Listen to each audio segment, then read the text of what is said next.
Hypnosis with real clients facing genuine issues. Brought to you by the hypnotherapist demanded by celebrities, CEOs and even royalty, Adam Cox.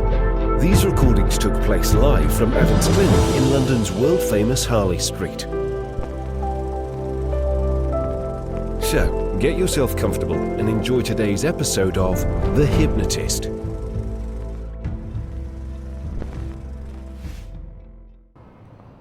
Hi there, it's Adam here, and today is New Year's Eve, the 31st of December, and is probably the day that more people than at any other time of the year are thinking about making a change. And generally, New Year's resolutions tend to represent two main different types of changes. It's either a habit change or it's a goal change. Now, if it's a habit change, that might be to lose weight, quit smoking, to stop doing certain things that are unuseful, perhaps things like drinking too much, for example. And that's why you get lots of initiatives around January, like Dry January, for example, because people want to stop doing certain things, so they're reducing habits. But you also get habits of doing things, and that might be going to the gym more, getting stronger. It might be doing something that would be positive, like eating well or going to the gym more. And generally that's why you see gyms are so busy in January, because a lot of people are making a very similar resolution at exactly the same time. So the first type of change that people make when they think of resolutions are doing less of something or more than something. And generally we can either call these habits or standards. Now the second type of change, and it's much better than a habit-based change, is a goal or an outcome-based change. And something like this would be to, let's say, get a promotion. It might be to get a pay rise. It might be to lift a certain amount of weight, or it might be to have an income of a certain amount. That's a better goal than just saying, I'm going to lose weight. It would be better for someone to say, I'm going to get to a dress size of 10 if they're currently a 14. That's better. But these still have a high probability of failing. And mainly, why these kind of resolutions fail is either because they are too ambiguous. They don't have the sufficient clarity. So losing weight, for example, is a very unclear goal. Whereas getting to a certain dress size or a particular weight on the scales or a particular body fat percentage is a much clearer goal. So you can improve your odds just by having something clear and tangible, something specific. Now, the other main reason that people don't achieve these is that they focus too much on the behavior.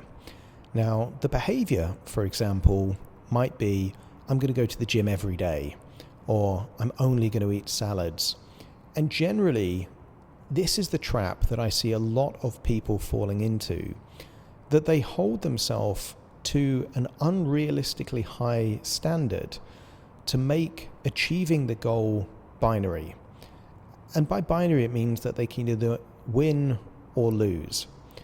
And that's why, I don't know if you've noticed this, but a lot of supermarkets have very attractive offers on things like cakes and biscuits and chocolate in January, because they hire people like me, psychologists, to figure out how they can stop people doing something that would affect their sales.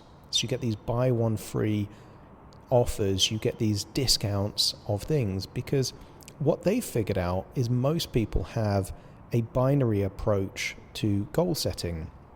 And what that means is that they say, right, no more cakes, no more biscuits. And then if they have one or they have some ice cream and their goal is to lose weight, well, effectively, they've failed their resolution. And here's the interesting thing. If you fail a resolution and it's framed as binary, so you can either keep to the resolution or fail the resolution, then there's a lot of relief of pressure and stress to some extent the moment you fail, because it now gives you absolute permission to go back to the previous behavior.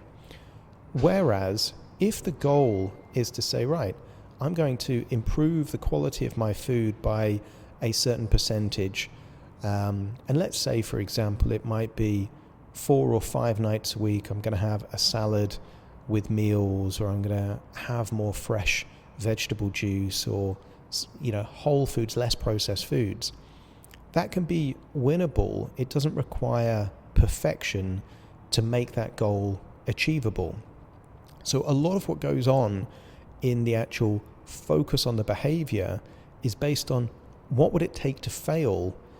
And what I've seen is that the people that do get their goals, and whether that's to lose weight, earn more money, get stronger, whatever it might be, is that they focus on the long-term outcome, and they also focus on consistency rather than this burst of motivation and ultra-high standards. And what's really interesting is that psychologists have looked at different types of change. And one of the types of change is revolutionary change. So this is a fad diet. This is most New Year's resolutions, where you have to have this ultra high standard, like everything you normally do is different. But the nature of revolutions is that they're dramatic and there's a lot of change, but they tend to be temporary. Evolutionary change is very different. Evolutionary change has the premise of subtle changes over a long period of time, of incremental progress. And that tends to work and to stick. And it doesn't really matter what the change you're trying to make is, whether it's losing weight, earning more money, getting fitter. Evolutionary change is much, much more likely to get you to the goal than revolutionary change. But here's the number one reason why people fail to hit their resolutions or their goals for a new year. And it's because they're focusing too much on behavior and not enough on identity. If there's one thing you get from this episode today, it's this distinction. Behavior is what you do, and identity is who you are. And one of the best questions that you can answer to increase your likelihood of making the change, of hitting that standard or achieving that outcome, is not to ask yourself, what do I need to do? That's behavior. It's, who do I need to be to make this change, this outcome, inevitable? And typically, identity is linked to values and beliefs rather than actions. At its core, when you get the identity right, the behavior naturally flows from the beliefs that are aligned with the identity. That means that it's a foregone conclusion that you will achieve that outcome. And this idea came originally from someone called Robert Dilts. He was very influential in the early days of NLP, and he created Dilts' logical levels. At the bottom of this, you've got environment and behavior. So most people, they try and change their environment and what they do to make a change to their life. So all of those people going to the gym in January, instead of being on their couch, in their lounge, they're now in a gym. That's changing their environment. And instead of watching TV, they're now lifting weights or going on a treadmill. That rarely lasts. The people that are in the gym all year round have certain beliefs about exercise, or it's linked to their identity, and therefore it doesn't matter if they miss the odd gym session because they will consistently go to the gym throughout the whole year. There are some people that have the identity of being a smoker and they try and quit. They try and change the behavior. But I want you to think of a non-smoker. How much discipline or motivation does a non-smoker need not to smoke? Zero, because at the identity level, it's something they simply don't want to do. So if there's one key outcome I would encourage you to look at to make the most out of making real progress in the next year, it's to focus on who you are at your identity, not on what you do. And here's the interesting thing. A lot of people, when they focus on who they want to be, sometimes link it to very much behavioral things. So it's kind of like, I'm someone who goes to the gym. But the kind of people who go to the gym a lot don't link it to their behavior. It's just, they have beliefs about what the gym is doing for their body, and sometimes about their emotions too. Like, the gym makes me feel good. I love to exercise. Those beliefs and values are what really influences the identity. There's one final tip before we get to the hypnosis, and that really comes from spinning too many plates. I've done this a long time, and I know that sometimes the tendency is on the end of one year, the beginning of a new, is to think of every single thing you want to change. And you've probably heard the analogy of plate spinning, that if you spin too many plates, some are going to drop. This can happen with goals and habit changes, that if you decide that you're going to get a promotion, learn a new language, lose weight, and make another change as well, you're now almost diluting your focus from one outcome to many outcomes. So for the hypnosis session, I'm going to encourage you to think of just one change. And that could be a change that is related to your health, to your finances, to your overall quality of life, but just one. And the best way to come up with what this one should be is to answer the question, what would be the single change in your life that would have the biggest positive improvement in the quality of your life? Now, for some people, that might be their income. For some people, it might be their profession. For some people, it might be their overall health and well-being. And generally, when you figure out what the one thing is, it tends to enhance almost every other area of your life.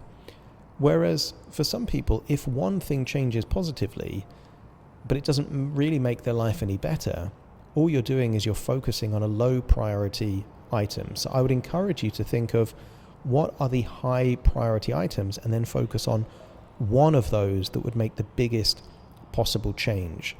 And by doing that, it gives you the highest possible upside of making that change, and then figuring out who do you need to be so that that change or that goal is inevitable.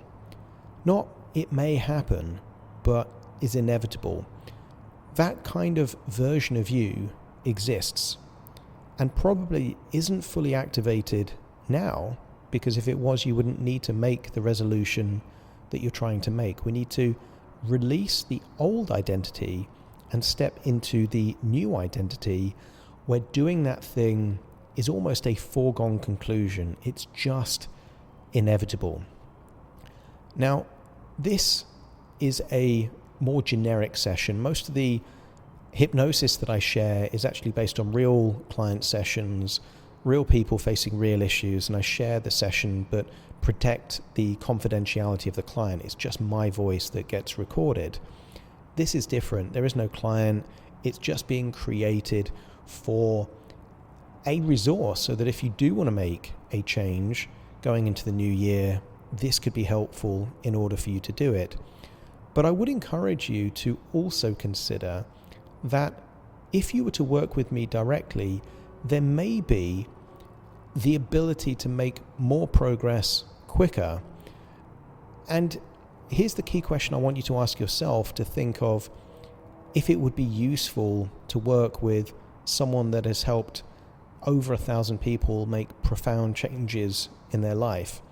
And that is, whatever this change is that you're intending to make, how many times previously have you already attempted and failed to get that outcome? And are you doing anything different now than the other times? And if this feels a bit like a Groundhog Day, if it feels like you're doing something that you've already done before and you're just setting the same intention, the same goal, then you may benefit from working with someone that has helped over 1,000 other people to make a change that's actually stuck and lasted and helped them to become that identity that would enable them to keep that change. So if that's of interest, I would encourage you to look in the description of this episode to book a free consultation call. That free consultation call takes place over Zoom. We'll have a chat, and who knows, we may end up working together. For now, though, I would encourage you to find a quiet, comfortable place, the kind of place where you're not going to be distracted or disturbed, to relax and enjoy the session.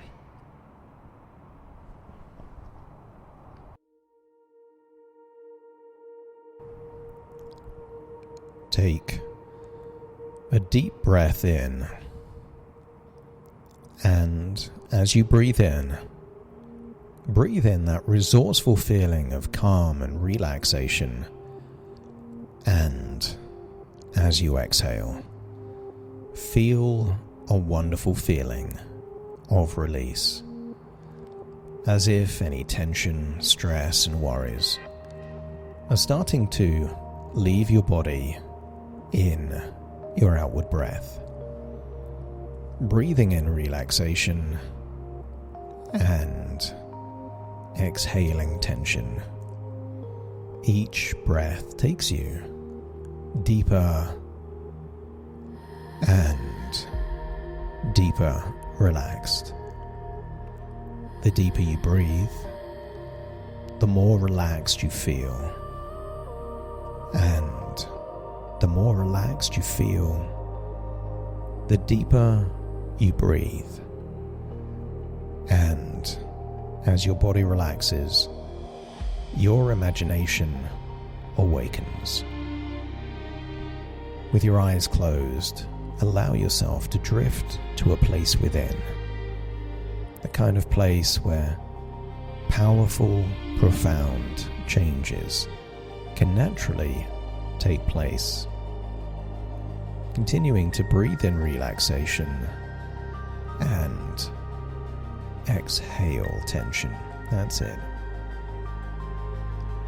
I want you to imagine a staircase leading down to your own private cinema. This is a cinema of the past and the future.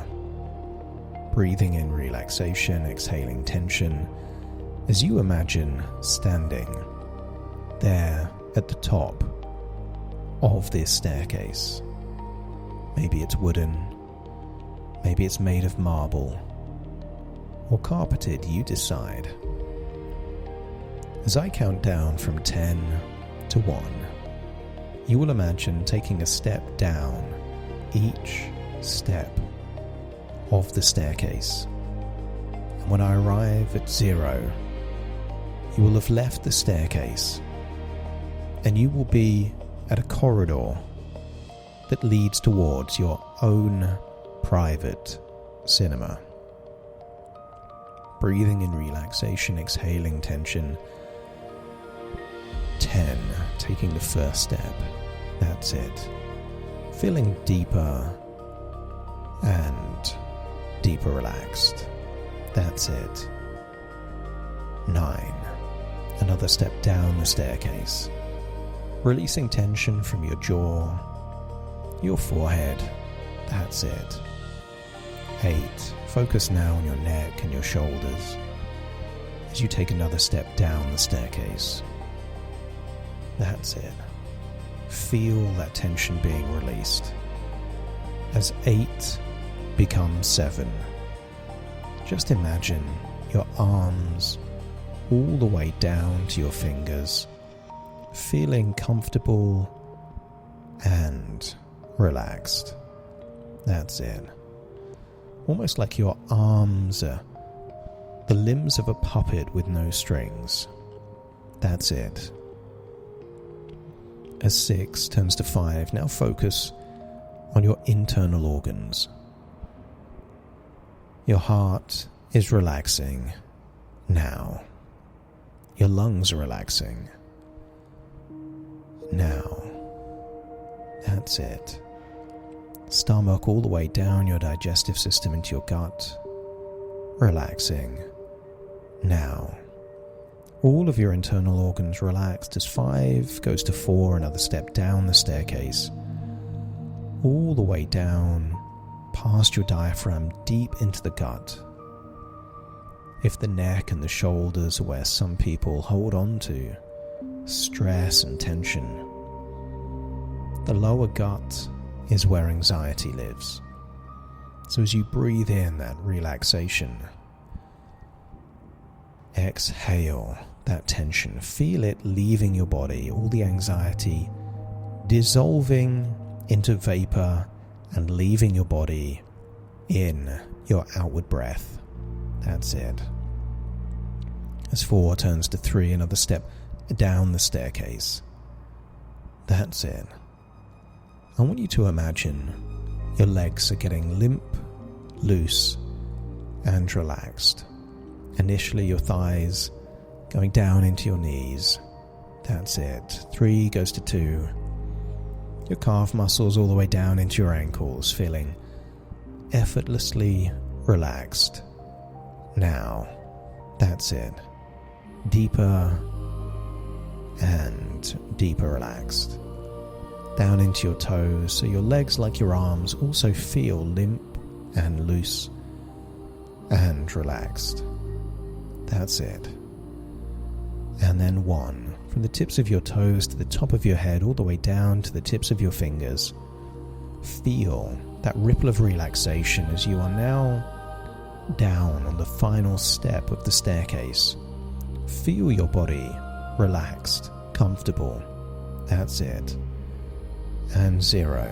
You've now left the staircase, walking down that short corridor and going into your own private cinema. And I want you to imagine taking a comfortable seat in your own private cinema. That's it. And I want you to imagine a movie is about to play. This is a short film about an attempted change that doesn't last when you focus just on behaviour. Breathing in relaxation, exhaling tension, I want you to see your current identity as if you're a character, an actor in a movie, focusing on trying to make a change linked to what you do. Maybe see yourself trying to lose weight, to change a habit, to do less of one thing or more of something else. Maybe see yourself trying to attempt 7 or 8 different goals all at the same time. And I want you to see how this current strategy plays out. What you do well, but what isn't quite right. And maybe this is a change that you've tried to make before. And if so, maybe see yourself as a little bit wiser, able to do different things to increase the probability. This is your current identity trying to make a change. And I want you to learn everything you can by seeing this version of you and what your unconscious anticipates will be what happens when you try to make this change. I want you to get a sense that some things are good and some things could be improved. And I want you to keep replaying the movie each time you see a mistake, an error, an area of improvement. Just allow yourself to see yourself making a change that is evolutionary, and then starting again, each time seeing yourself more likely to succeed. I want you to imagine that this can keep on happening until you get the best version of you trying to do the right thing. Let's rewind that and consider a different movie. I want you to ask yourself a question. What would be the single most impactful change that you could take into the new year? Not 5, not 3, just 1. What is the single thing that you could do differently that would positively impact your life?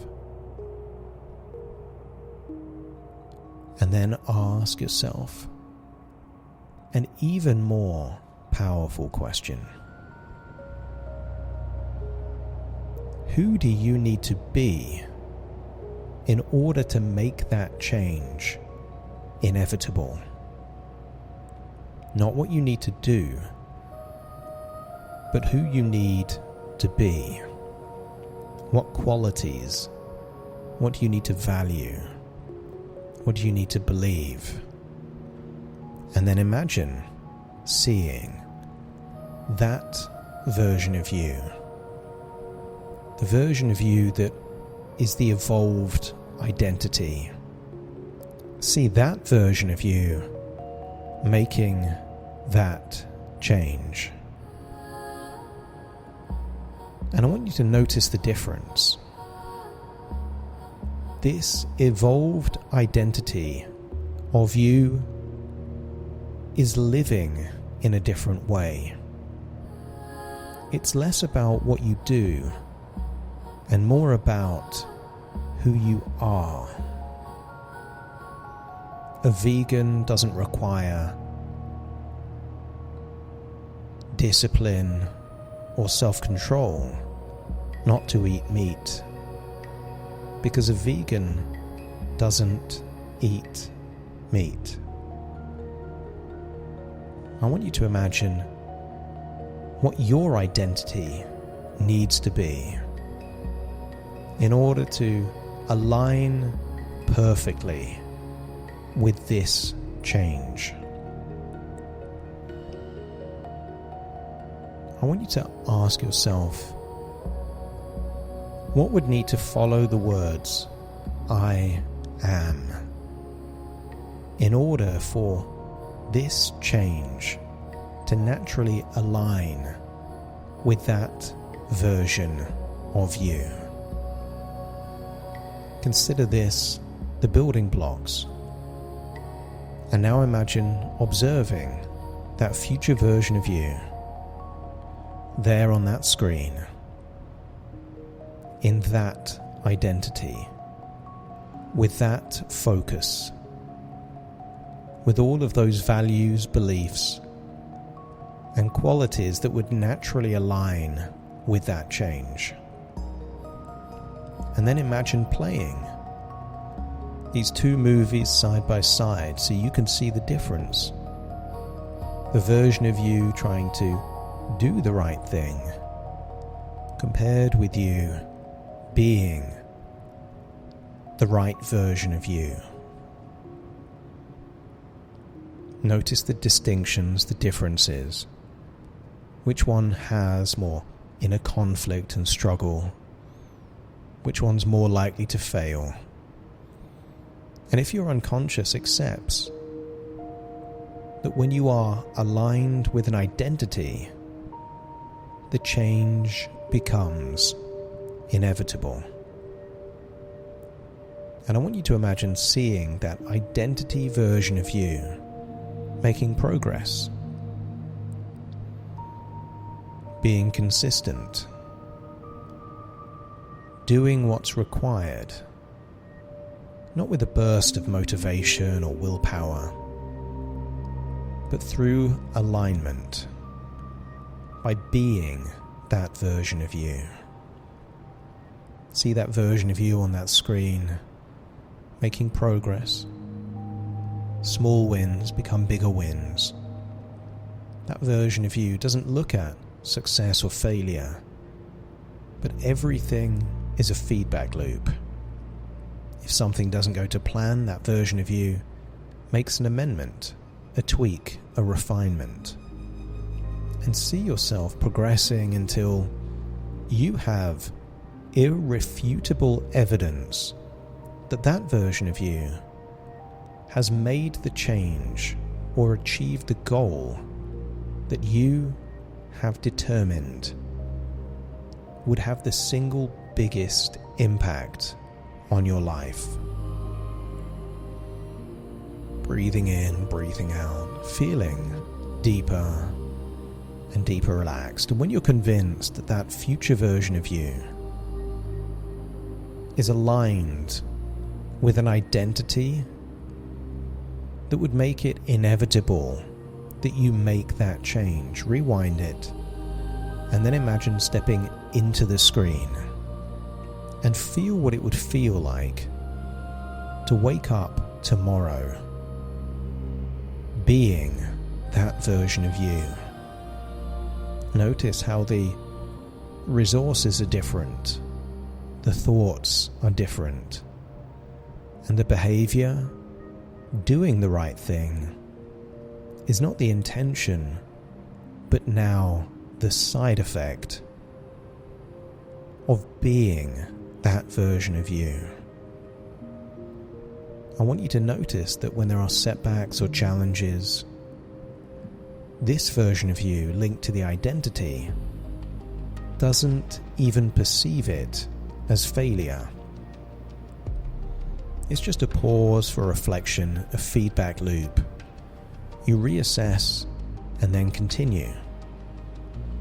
Not every day needs to be perfect in order for that version of you to be aligned with this goal or change.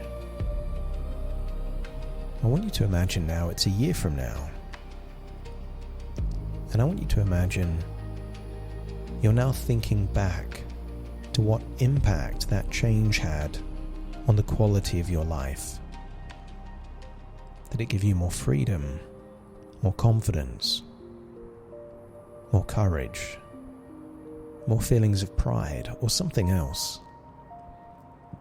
And then imagine how different it feels to be a year from now wanting to make another big change, but building on the foundation of having already made that change.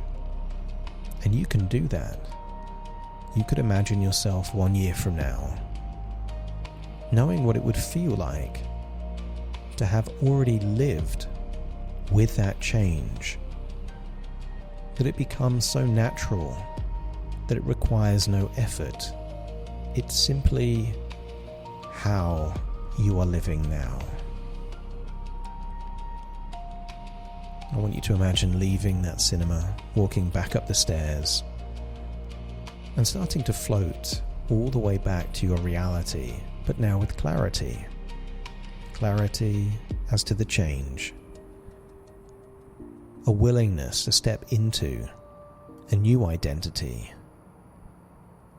And a willingness to be consistent, even if it means pausing for reflection and then moving forward once again. Very soon I will count from 1 to 10 to awaken you. So take a deep breath in through your nose and out through your nose. Wiggle your fingers, wiggle your toes. Connect and calibrate into the here and the now. As I now count from 1 to 10 to awaken the evolved identity, the version of you that can make that change feel inevitable, a foregone conclusion. It simply will be done.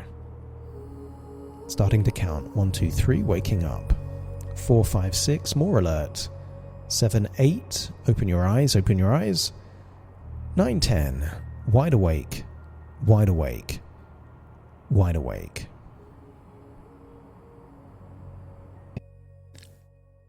Thank you so much for joining me on today's episode of The Hypnotist. If you've enjoyed this episode or got some value from it, please give it a 5-star rating and review. And maybe you know someone that would also benefit from this particular episode, in which case share the episode with them so they can also get the benefit too. And if you would like to listen to this episode where it's just the hypnosis, so no intro, no outro, no explanation, just the hypnosis and completely ad-free, there will be a link in the description where you can subscribe at a very low cost and only get access to the hypnosis. So if that's of interest, please check that out. Thank you again for being a regular listener of The Hypnotist, and I'll see you again soon for more.